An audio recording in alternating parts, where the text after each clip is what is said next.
ஆமென். அல்லேலூயா. முதல் பார்த்தோம், ஆண்டவர் தவறு செய்தவர்களையும் மன்னிக்கிற தெய்வம் என்பது.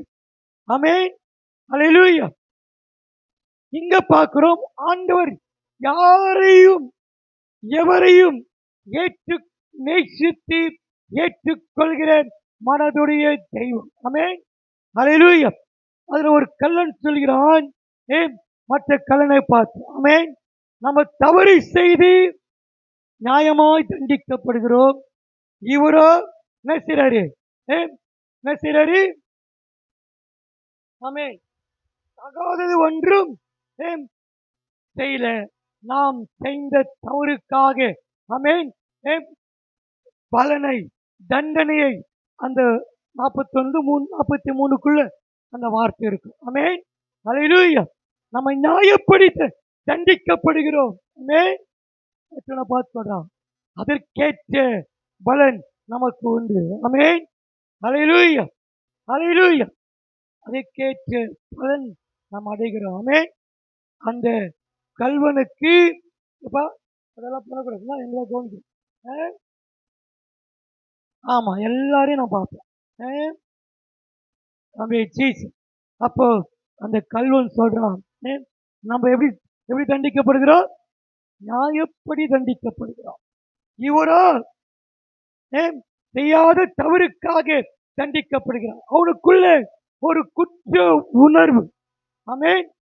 அவனுக்குள்ளே ஆமென் அல்லேலூயா தன்னுடைய பாவத்தை அறிக்கையிடுகிற ஒரு உணர்வு, அவனுக்குள்ளே தன்னை தாழ்த்துகிற ஒரு உணர்வு யாருக்குள்ள இருந்தது?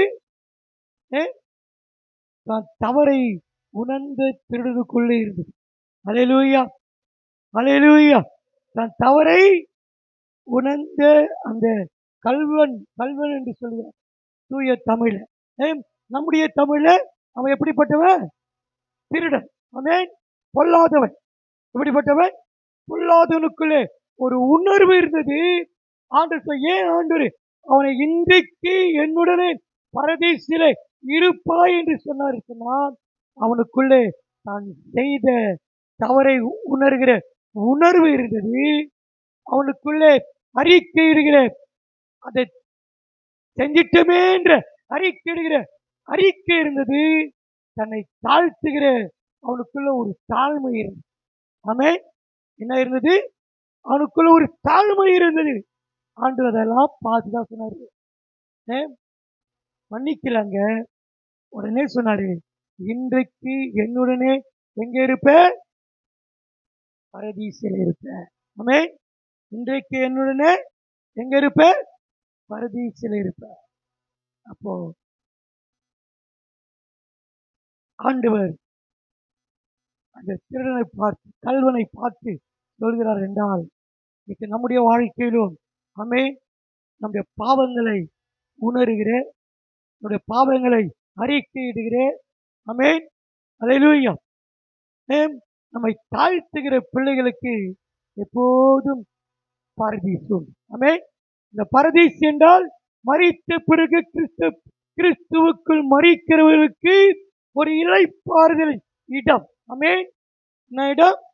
கிறிஸ்துவுக்குள் மரிக்கிறவருக்கு, கிறிஸ்துவுக்காக நல்ல போராட்டம் போராடி, கிறிஸ்துவுக்காக பல பாடுகளை சுமந்து, பல துக்கங்களை, அவமானங்களை சுமந்து வாழ்கிற நம்முடைய வாழ்க்கையிலே ஆண்டவர் நமக்கு ஒரு இளைப்பாறு செலவச்சிருக்கிறார். ஆமென். அவர் திரும்பி ஆண்டவர் மீண்டுமாய் வரப்போகிறார். அவர் வரும்போது நம்ம என்ன மரித்தவர்கள் முதலாவது எழுந்திருப்பார்கள். எங்க கொண்டு போவாரு? பரதீசிலிருந்து ஒரு ப்ரமோஷன், ஆமென், உயர்வு, நித்திய ஜீவனுக்கு ஆண்டவர் கொண்டு போவார். ஆமென். அல்லேலூயா. எங்க கொண்டு போவார்? ஆண்டவர் நித்திய ஜீவனுக்கு கொண்டு போவார். ஒரே ஒரு மனுஷனை பார்த்து, ஆமென் அல்லேலூயா, தேவன் ஏற்றுக்கொண்ட மனுஷன். ஆமென். பேதுரை குறித்து நான் பார்க்கிறோம். மத்தேயு 26ஆம் அதிகாரம் 74ஆம் வசனத்திலே வாசிக்கும் போது வாசிக்கிறோம், இயேசுவோடு வாழ்ந்த, இயேசுவினுடைய அற்புதங்களை அழைப்பை பெற்றவன், அவரோடு வாழ்ந்த பேதுரு மத்தேயு ஆமென் 26:74 ஆமென்.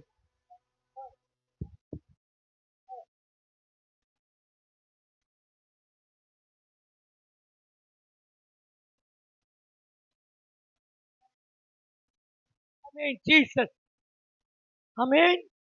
இயேசுவால் அழைக்கப்பட்டவன், ஆண்டவரோடு வாழ்ந்தவன், ஆமென், நடந்தவன், பல அற்புதங்களை கண்டவன். அல்லேலூயா. இறுதின ஆண்டு சொல்றாரு, பேதுருவே நீ என்ன 3 தரம் மறுதலிப்பா. அவர் சொல்றாங்க, ஆண்டவரே நான் மறுதலிக்கவே மாட்டேன். சாவிலும் காவலிலும் சாவிலும் என்ன செய்ய மாட்டேன். நான் மறிப்பேன், உமோடு கூட மறிப்பதை தவிர நான் என்ன செய்ய மாட்டேன், மறுதலிக்க மாட்டேன் என்று சொல்றேன். ஆமென். அல்லேலூயா. அப்படி இல்லப்பா, நீ மறுதலிப்பாதுப்பா. அடையாளம் சேவல் 3 முறை மறுதலிச்சோன்ன சேவல் கூவும். ஆமென். அல்லேலூயா. கூவுன்னு சொல்றாரு. அப்போ பேதுரு ஆண்டவரை பாடுகளுக்கு உட்படுத்தும் போது அவர் பின்னாடியே போறாரு. 3 முறை மறுதலிக்கிறார். 3வது முறை ஆண்டவரை சபிக்கிறார். சபிக்கவும் சத்தியம் பண்ணவும். சபிக்கவும் சத்தியம் மறுதலிச்சாவும் பரத்து. மறுதலிப்புனா தெரியாதுன்னு சொல்லிட்டு போலாம். ஆண்டவரை பார்த்து சபிக்கிறான். என்ன பண்றான்? சபிக்கிறான். நம்ம ஊர்லாம் பார்த்துருப்போம். நம்ம சண்டை போடும் சண்டையில நம்மள என்ன பண்ணுவான், எப்படி எப்படியெல்லாம் சபிப்பான், சாபம் போடுவான். இந்த பேதுரு என்ன பண்ணா, அப்படி சாபம் போட்டு. ஆமென். அப்பதான் பைபிள் சபிக்கவும் சத்தியம் பண்ணவும் தொடங்கினான். உடனே சேவல் உடனே சேவல். ஆண்டவர் பாருங்க, அவன் பாவத்தை உணர்ந்தான், அறிக்கையிட்டான். ஆமென். மனம் திரும்பினான். யூதாசு இயேசு கிறிஸ்துவை காட்டி கொடுத்தார். உணர்த்தப்பட்டார், உணர்ந்தார், அறிக்கையிட்டார். ஆனால் பேதுரு என்ன செய்யல? யூதாஸ் என்ன செய்யல? மனம் திரும்பல. என்ன செய்யல? மனம் திரும்பல. ஆனா யாரையும் ஏற்றுக்கொள்கிற, யாரையும் நேசிக்கிற நம்முடைய ஆண்டவர், ஆமென், மனம் திரும்புகிற ஒரு பாவிய நிமித்தம்தான் பரலோகத்திலே சந்தோஷம் உண்டு என்று சொன்னவர். சபிக்கவும் சத்தியம் பண்ண தொடங்கின பேதுரை பார்த்து, மனம் திரும்பின பேதுரை பார்த்து ஆண்டவர் பேதுருவை ஏற்றுக்கொண்டார். யூதாசோ ஏற்றுக்கொள்ள முடியல. எனக்கு அன்பு கர்த்தருடைய பிள்ளைகளே, அந்த கல்வனை ஆண்டவர் ஏற்றுக்கொண்டது உண்மையானால், அந்த பேதுருவை ஏற்றுக்கொண்டது உண்மையானால், இன்னைக்கு கர்த்தர் நம்ம உணர்த்தப்பட்டு அறிக்கையிட்டு தன் பாவங்களை மறைக்கிறவன் வாழ்வடைய மாட்டான். அவைகள் அறிக்கை செய்து என்ன பண்ணான்? விட்டுணும். சண்டை போறியா? சண்டை போட மாட்டேன்னு சொன்னா அதோட சண்டையை விட்டுணும். அப்பதான் வாழ்க்கை, அப்பதான் வாழ்வு. பேதுருக்கு அப்பதான் வாழ்க்கை கிடைச்சது. வாழ்க்கையில பெரிய பெரிய அற்புதங்களை தேவன் செய்ய வைத்தார். கரங்களை தட்டி கர்த்தரை ஸ்தோத்திரிப்போமா. ஆமென். யாரையும் ஏற்றுக்கொள்கிறேன் மனதுடைய நம்முடைய ஆண்டவர். ஆமென். அல்லேலூயா, அல்லேலூயா. நாமும் இந்த வார்த்தையில இன்றைக்கு என்னுடனே பரதேசியில இருப்பாய் சொல்கிறார். நாமும் எல்லாரையும் ஏற்றுக்கொள்கிற மனதுடைய பிள்ளைகளாய் வாழ வேண்டும். ஆமென். என்ன செய்யணும்? எல்லாரையும் ஏற்றுக்கொள்கிற மனதுடைய பிள்ளைகளாய் வாழ தேவன் நமக்கு உதவி செய்வாராக. எப்படி அந்த கள்ளன் பரதீசில் இருந்தானோ, பரதீசிக்கு போனானோ, நம்ம அது மட்டும் இல்ல, பரதீசி மட்டும் இல்ல, நமக்கு ஒரு மோட்ச நித்திய ஜீவனை கர்த்தர் கொடுக்க வல்லமுள்ளவராக இருக்கிறார். கரங்களை தட்டி கர்த்தரை ஸ்தோத்திரிப்போமா. ஆமென். ஜீசஸ். அல்லேலூயா. அல்லேலூயா. இந்த இரண்டாவது வார்த்தையிலே நாம் எல்லாரையும் ஏற்றுக்கொள்கிற மனதாய் நான் வாழ்வேன். சொல்லுங்க பார்க்கலாம். முதல்ல கை தூக்குறவங்க திரும்பி சொல்லுங்க. 2 வார்த்தை முடிக்கணும். எந்த நிலைமையில இருந்தாலும் நான் ஏற்றுப்பேன். சொல்லுங்க சொல்லுங்க, டக்கு ஏறணும். ஆமா, கணக்கு ஸ்லோக்காருங்க. உங்களுக்கு அடுத்த பகுதி வரும்.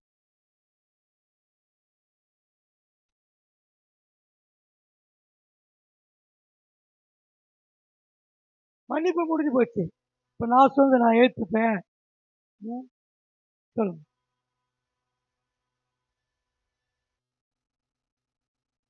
சரி, ரைட், சந்தோஷம். உட்காரு, கரங்கள்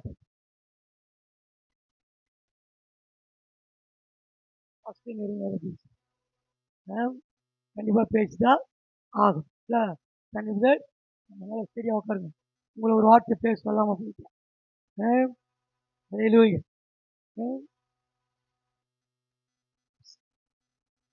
யாரையும் ஆண்டு ஏற்றுக்கொள்கிற மனதுடைய தெய்வம் தான் எங்களையும் எங்களை அமேன் சபையை விட்டு வெளியே அனுப்புன அமேன் எங்க சித்தப்பா அவங்கள நாங்க மன்னிச்சு என்ன பண்ணோம், அவங்களுக்கு ஏற்று அமேன். எல்லாரும் எங்களை திட்டினாங்க. இப்படிப்பட்ட ஒரு துரோகியை போய் எங்க சொந்தக்காரெல்லாம் திட்டினாங்க. அவங்க சொந்தக்கார சொல்றாங்கல்ல, அவங்க சொன்னாங்க. நான் சொன்னேன், ஆண்டவர் மன்னிச்சாரு. என்ன சொன்னாரு, மன்னிப்பு கத்து கொடுத்தார். சத்துருவை சிநேகிங்கள். அவங்க நமக்கு சத்துரு தான். ஆனா வார்த்தைக்கு நம்ம என்ன செய்யணும், கீழ்ப்படியணும். கீழ்ப்படிகளுக்கு ஆசிரம். ஆமே, கீழ்ப்படிகளுக்கு. ஆமா, நான் கீழ்ப்படிஞ்ச உங்க முகத்தெல்லாம் பார்க்கலாம். அதை கரங்கள் தட்டுவோமா? அல்லேலூயா. ஆண்டவர் வார்த்தைக்கு கீழ்ப்படிஞ்சதுனால உங்க முகத்தெல்லாம் என்ன செய்யற, இன்னைக்கு சாந்தி நிஷ்ட பாக்குறேன்னா அன்று நான் கீழ்ப்படிஞ்சேன், சத்துருவை சிநேகிச்சு. ஆமே, அல்லேலூயா. அதான் யாரையும் ஏற்றுக்கொள்கிற மனதுள்ள தெய்வம். ஆமே, அல்லேலூயா. அப்படி சொல்லணும். எனக்கு திட்டினா பாஸ்டர் என்ன பண்ண, ஒரு கிலோ ஆப்பிள் வந்து திட்டேன்.